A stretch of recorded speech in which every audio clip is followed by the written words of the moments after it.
এতগুলি দল থুইয়া জামাত ইসলামী করেন কেন? অনেক জবাব দিছি, এখন আর জবাব দিয়ে কুলাইতে পারি না, সেই জন্য লিখে নিয়ে আসছি আমি কেন জামাত ইসলামী করি। এটা হলো বই, এই বইয়ের মধ্যে আমি সব কথার জবাব দিয়েছি। বাংলাদেশে একজন ব্যক্তি বলে বেড়ান জামাত ইসলামী কোনো ইসলামী দল না, এই কথা একটা লোকে বলে। পৃথিবীতে আর কোন মায়ের সন্তান নয় এই রকমের বেয়াদবিপূর্ণ ধৃষ্টতাপূর্ণ কথা আর বলতে পারে একটা মানুষ নাই। মাওলানা মওদুদী রহমতুল্লাহ আলাইহির লেখার সাথে দ্বিমত পোষণ কেউ করলে করতে পারে। যে বেশি কথা বলে দুই একটা কথা ভুল হয়েও যেতে পারে, যিনি বেশি লেখেন দুই একটা গলত হয়ে যেতেই পারে।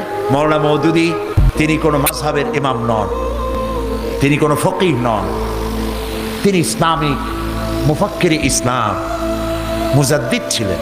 আলহামদুলিল্লাহ বল, লেখায় ভুল হতে পারে, আপনি দ্বিমত করেন, কিন্তু জামাত ইসলামী ইসলামী দল নয় এই কথা যিনি বলেছেন, কিয়ামতের দিন আল্লাহর দরবারে দেখা হবে আমাদের ইনশাআল্লাহ। সেদিন আপনার পজিশন কি হয় আমরা দেখব।